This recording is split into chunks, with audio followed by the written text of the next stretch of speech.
ॐ नमो भगवते वासुदेवाय।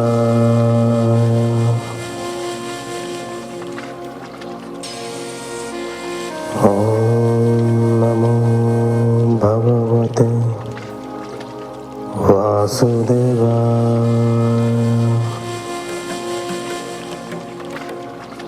ॐ नमो भगवते वासुदेवाय।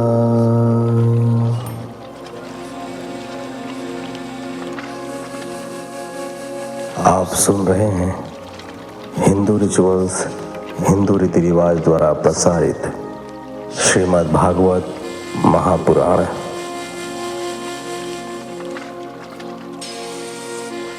नारायणं नमस्कृत्यं नरं चैव नरोत्तमं देवीं सरस्वतीं व्यासं ततो जयमुदीरयेत्।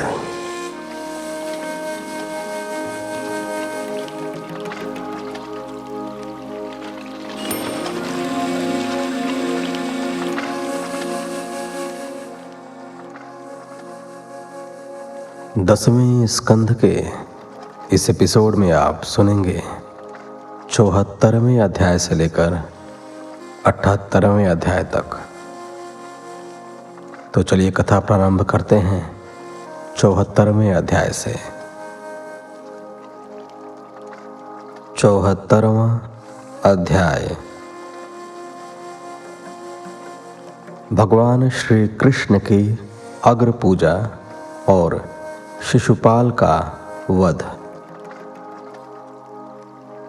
श्री शुकदेव जी ने कहा, परीक्षित, धर्मराज युधिष्ठिर ने भगवान से कहा, कृष्ण, जरासंध का वध कराके तुमने राजसूय यज्ञ का एक बड़ा कांटा रास्ते से अलग कर दिया। अब आप राजसूय यज्ञ के लिए यज्ञ कर्मों में निपुण वेद पाठी ब्राह्मणों और आचार्यों को निश्चित करने में मेरी सहायता करें। श्री कृष्ण के परामर्श पर युधिष्ठिर ने निमंत्रण भेजकर श्री कृष्ण, द्वैपायन, व्यास जी, भरद्वाज मुनि, सुमंतु, ऋषि गौतम, असित, ब्रह्मर्षि वशिष्ठ, सर्वश्री ऋषिवर च्यवन, कण्व, मैत्रेय, कवश, तृत, विश्वामित्र, वामदेव, सुमति, जैमिनी, क्रतु, पैल, पराशर, गर्ग, वैशंपायन, अथर्वा, कश्यप, धौम्य, परशुराम, शुक्राचार्य, आसुरी, वीतिहोत्र, मधुच्छंदा, वीरसेन और अकृत व्रण आदि को बुला भेजा।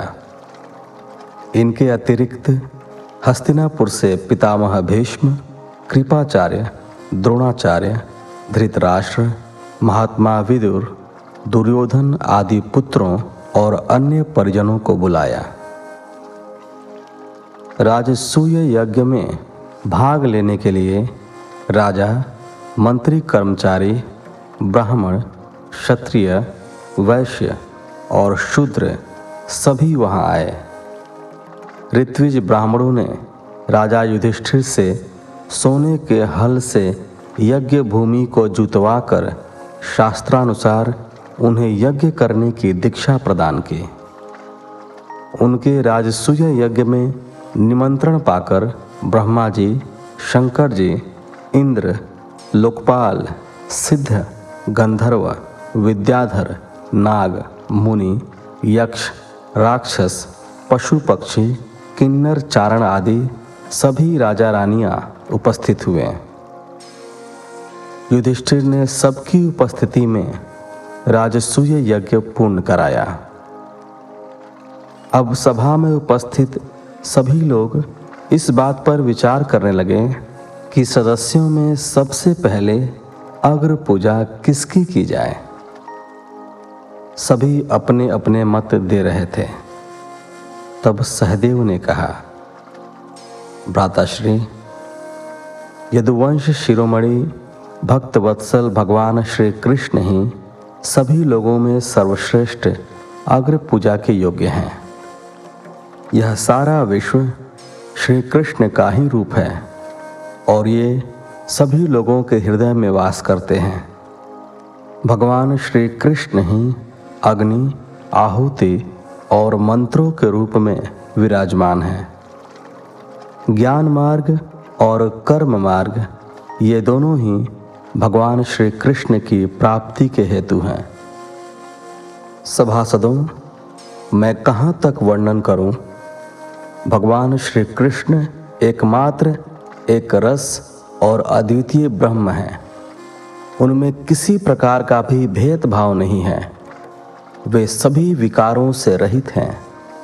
वे आत्मस्वरूप संकल्प से ही जगत की सृष्टि, पालन और संहार करते हैं।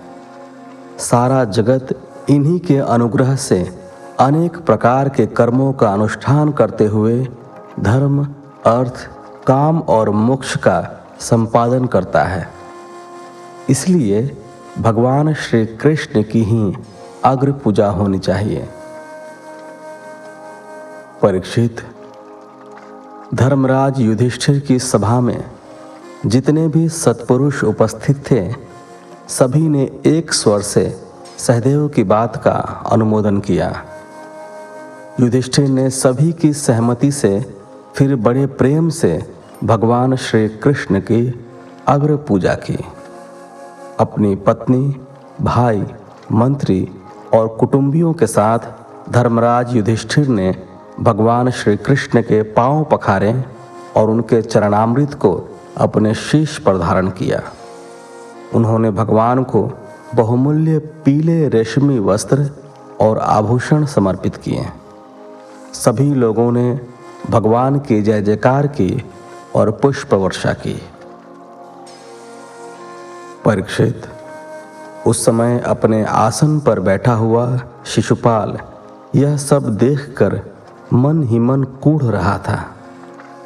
ईर्ष्या से उसका हृदय जला जा रहा था। भगवान श्री कृष्ण के गुणगान सुन सुनकर वह क्रोधित हो उठा और अपने आसन से खड़ा होकर वह बड़ी निर्भयता और अशिष्टता से भगवान को अपशब्द कहने लगा। उसके कठोर वचनों को सुनकर सारी यज्ञशाला में सन्नाटा छा गया। पांडव व अन्य नृपतिगण क्रोधित हो उठे, किंतु भगवान श्री कृष्ण ने हाथ के संकेत से सभी को शांत रहने के लिए कहा। शिशुपाल कह रहा था, सभासदों, यहाँ बड़े बड़े तपस्वी, विद्वान, व्रतधारी, ज्ञान के सागर ऋषि मुनि उपस्थित हैं, परंतु उनकी उपेक्षा करके आप लोग बालक सहदेव के कहने पर इस कुल कलंक ग्वाले की अग्र पूजा कर रहे हैं। क्या कोई कौवा यज्ञ के प्रसाद का अधिकारी हो सकता है? न इसका कोई वर्ण है, न कोई श्रेष्ठ कुल। सारे धर्मों से यह बाहर है। वेद और लोक मर्यादाओं का उल्लंघन करके यह मनमाना आचरण करता है। इसमें कोई गुण भी नहीं है। ऐसे में यह अग्र पूजा का अधिकारी कैसे हो गया? परीक्षित, जब बहुत देर तक शिशुपाल इस प्रकार भगवान को बुरा भला कहता रहा और अपशब्दों से वहां उपस्थित लोगों का क्रोध भड़काता रहा, तब भगवान श्री कृष्ण ने खड़े होकर अपने सुदर्शन चक्र से उसका सिर काट दिया। शिशुपाल के मारे जाने पर वहां बड़ा कोलाहल मच गया। उसके अनुयायी नरपति अपनी जान बचाने के लिए वहां से भाग खड़े हुए। तभी सभी ने देखा कि शिशुपाल के शरीर से एक ज्योति निकलकर भगवान श्री कृष्ण में समा गई। उसकी सदगति के उपरांत चक्रवर्ती धर्मराज युधिष्ठिर ने सदस्यों और ब्राह्मणों को भरपूर दक्षिणा आदि देकर उनका सत्कार किया और उन्हें विदा किया। परीक्षित, इस प्रकार योगेश्वर भगवान श्री कृष्ण ने धर्मराज युधिष्ठिर का राजसूय यज्ञ पूरा किया। उसके बाद युधिष्ठिर की इच्छा न होने पर भी भगवान श्री कृष्ण ने उनसे अनुमति ली और अपनी रानियों और मंत्रियों के साथ इंद्रप्रस्थ से द्वारकापुरी की ओर प्रस्थान किया।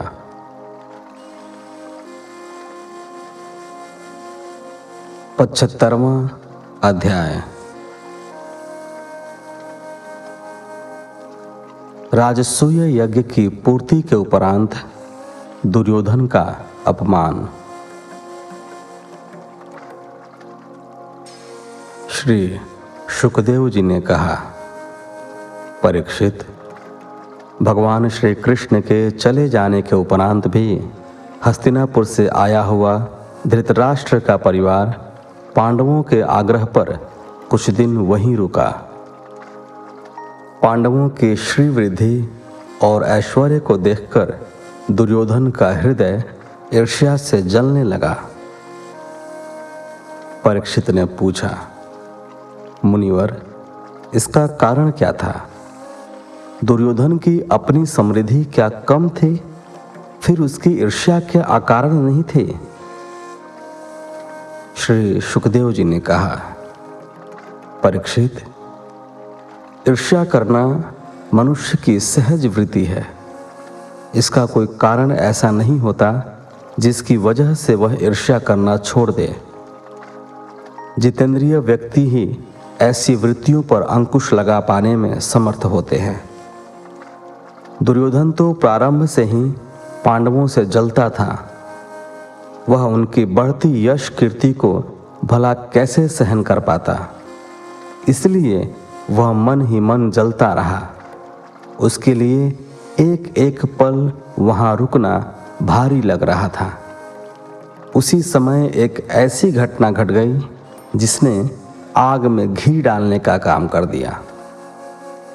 राजन, तुम्हारे दादा महाराज युधिष्ठिर बड़े महात्मा थे।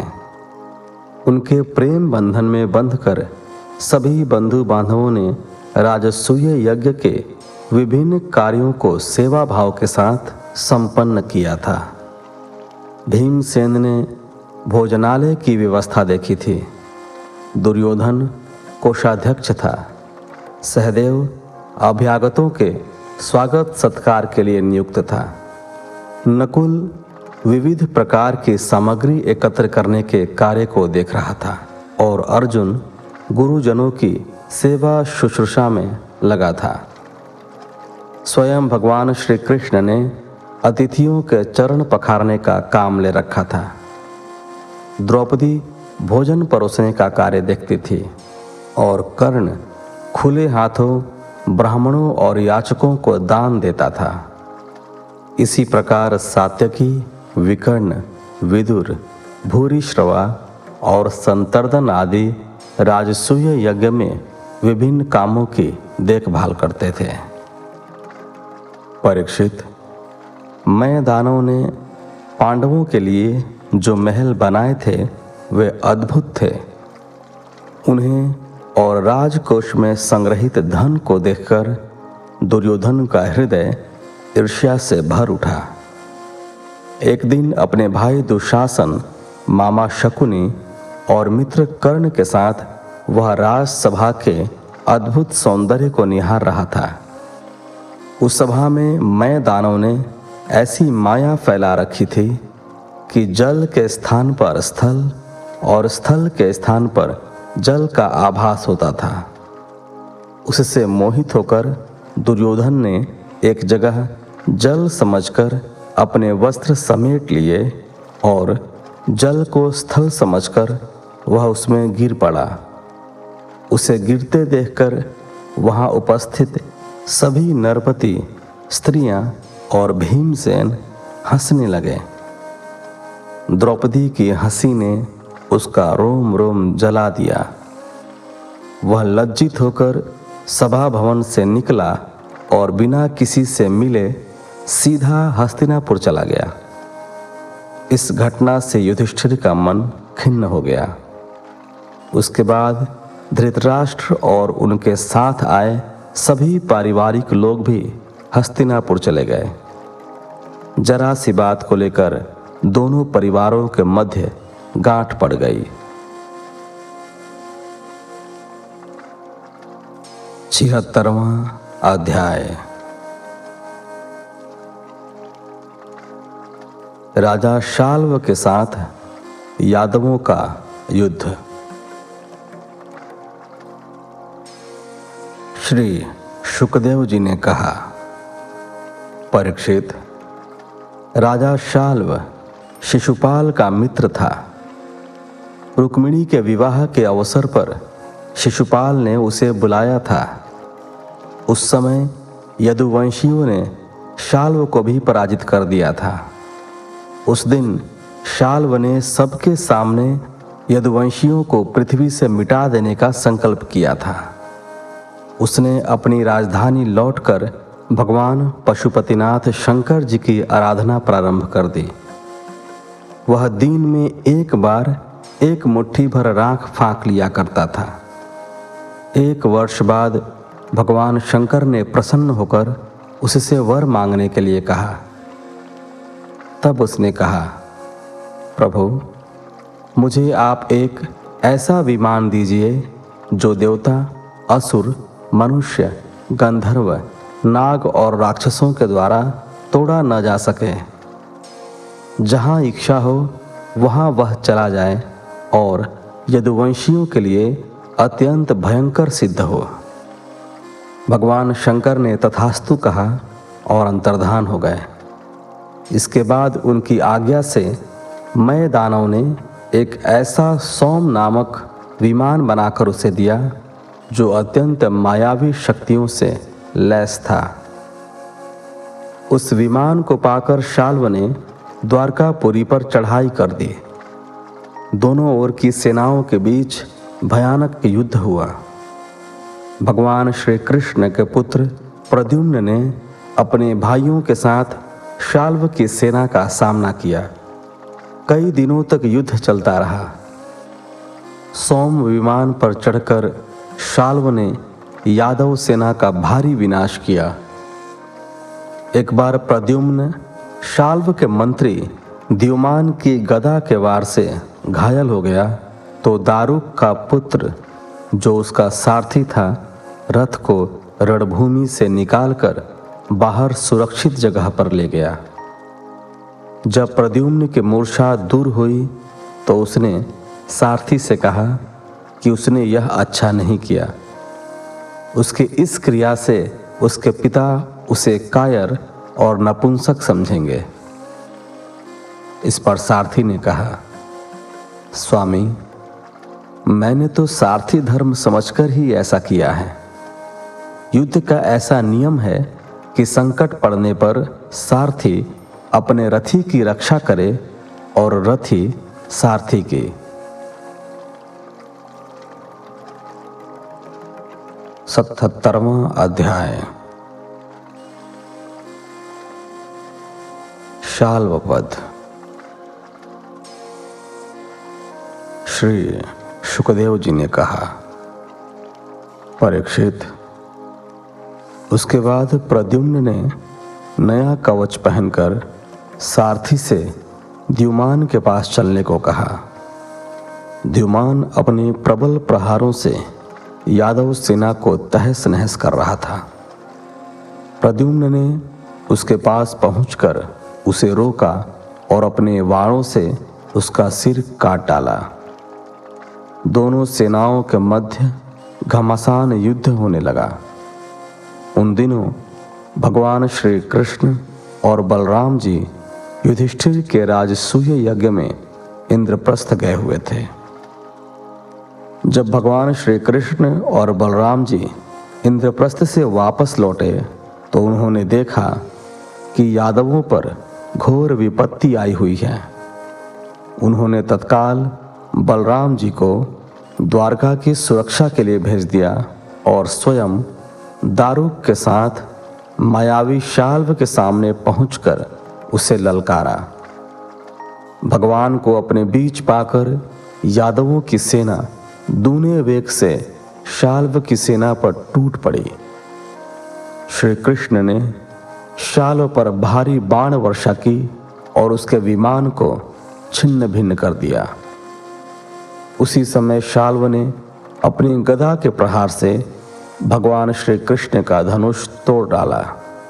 उससे भगवान श्री कृष्ण एक पल के लिए बौखला गए। उसी समय एक सैनिक ने आकर भगवान को सूचना दी कि शाल्व उनके पिता को उठा ले गया है। यह सुनकर भगवान श्री कृष्ण कुछ पलों के लिए शोक में डूब गए। साधारण मानव की तरह उनकी आंखों से अश्रु बह चले।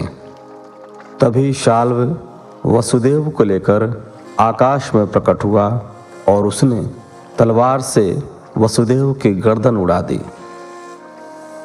वह दृश्य देखकर भगवान श्री कृष्ण का हृदय हाहाकार कर उठा। उसी क्षण जैसे स्वप्न टूटता है, उनकी आंखों के सामने से पर्दा हट गया। वहां न तो शाल्व था न उनके पिता वसुदेव। उनका सारंग धनुष भी नहीं टूटा था। जो स्वयं मायापति थे वे कुछ पलों के लिए शाल्व की माया से मंडित हो गए थे। श्री कृष्ण ने स्वस्थ होकर शाल्व के मायावी विमान पर इतनी भयानक शक्तियां चलाईं कि उसका विमान टूट फूटकर समुद्र में जा गिरा।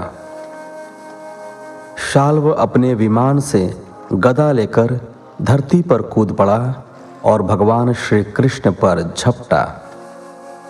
अब भगवान ने एक पल का भी विलंब किए बिना अपने सुदर्शन चक्र से शाल्व की गर्दन काट डाली। शाल्व के सैनिक अपने स्वामी को मरते देख वहां से हाय हाय करते हुए भाग खड़े हुए। ठीक इसी समय शिशुपाल का एक अन्य मित्र दंतवक्त्र शिशुपाल की मौत का बदला लेने के लिए अत्यंत क्रोधित होकर वहां आ पहुंचा और भगवान श्री कृष्ण को युद्ध के लिए ललकारने लगा।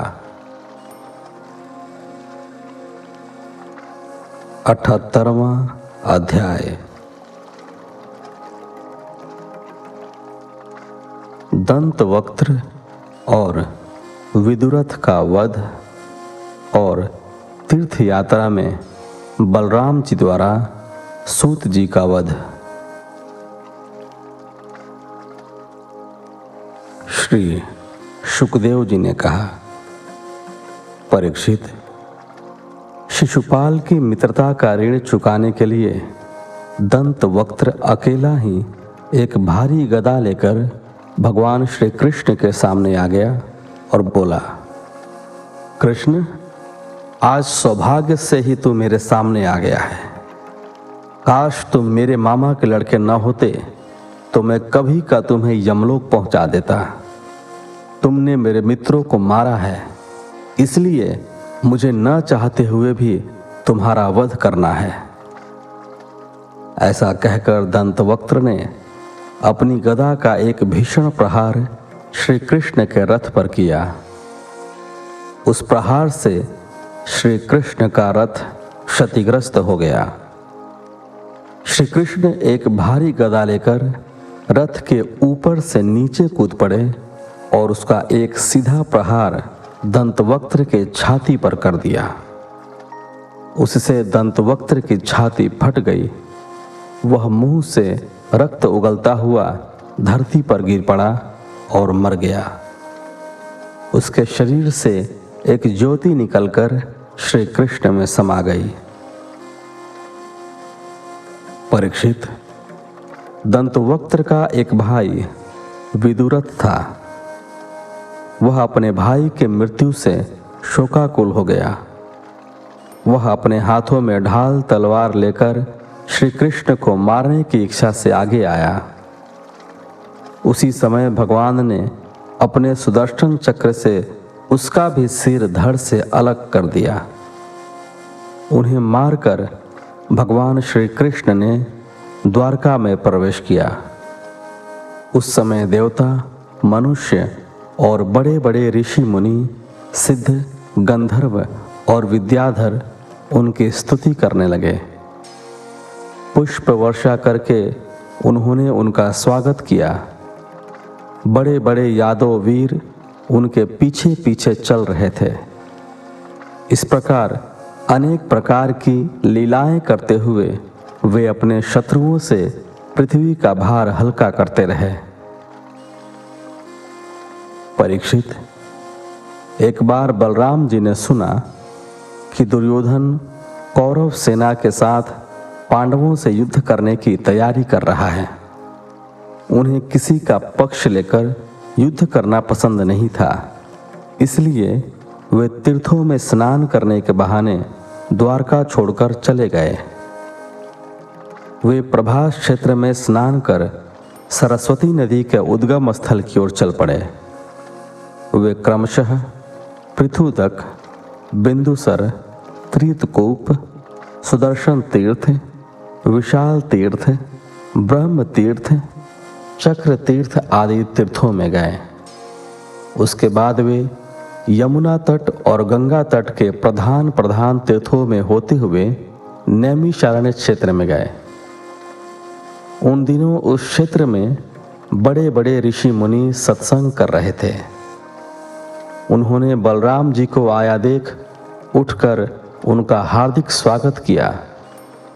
जब वे बैठ गए तो उन्होंने देखा कि व्यास जी के शिष्य रोमहर्षण व्यास गद्दी पर बैठे हुए हैं। रोमहर्षण जी सूत जाति में उत्पन्न हुए थे, फिर भी वे श्रेष्ठ ब्राह्मणों से ऊंचे आसन पर विराजमान थे। बलराम जी के आने पर न तो वे उठे और न उन्होंने उन्हें प्रणाम ही किया। इस पर बलराम जी को क्रोध आ गया। उन्होंने कहा, यह रोमहर्षण प्रतिलोम जाति का होने पर भी इन श्रेष्ठ ब्राह्मणों से ऊपर बैठा हुआ है। यह दुर्बुद्धि मृत्युदंड का पात्र है। यह न तो विनयी है न इसे सदाचार का ज्ञान है। यह उदंड व्यर्थ का पंडित होने का स्वांग कर रहा है। धर्म चिन्ह धारण करके भी जो धर्म का पालन नहीं करते वे अधम हैं, पापी हैं। यद्यपि बलराम जी तीर्थ यात्रा के समय किसी का वध करना नहीं चाहते थे, किंतु उन्होंने अपने हाथ की कुशा उसके ऊपर फेंक दी। उस कुशा की नोक से वे सूत जी तत्काल मृत्यु को प्राप्त हो गए। सूत जी के मरने से वहां उपस्थित सभी लोग हाय हाय करने लगे। सबके चित्त खिन्न हो गए। उन्होंने बलराम जी से कहा, प्रभु, आपने यह बड़ा अधर्म किया। सूत जी को हमने ब्राह्मणोचित आसन पर बैठाया था। आपने अनजाने में ही ब्रह्म हत्या कर दी। आपको स्वयं ही इस हत्या का प्रायश्चित करना चाहिए। बलराम जी ने कहा, मैं इसका प्रायश्चित अवश्य करूंगा। वेदों का कथन है कि आत्मा ही पुत्र के रूप में जन्म लेता है। मैं अपने योग बल से रोमहर्षण के स्थान पर इनका पुत्र यहाँ स्थापित करूंगा। वही आपको पुराणों की कथा सुनाएगा। उसे मैं अपनी शक्ति से दीर्घायु और बल प्रदान करता हूँ। इस प्रकार सूत जी के पुत्र को वहाँ प्रतिष्ठित करके बलराम जी ने उनकी दूसरी इच्छा पूछी तो उन्होंने कहा, सौम्य, इस इलवल के पुत्र बलवल नाम के भयानक दानव को मार डालिए, क्योंकि वह प्रायः हमारे सत्संग को पीब और मल मूत्र से दूषित कर देता है। उसे मारकर आप तीर्थों में स्नान करते हुए 1 वर्ष तक भारतवर्ष की परिक्रमा करें। इससे आपकी शुद्धि हो जाएगी। इस प्रकार 88वें अध्याय के साथ इस एपिसोड को यहीं विराम देते हैं। मिलते हैं आपसे अगले एपिसोड में। तब तक के लिए धन्यवाद। जय श्री हरि।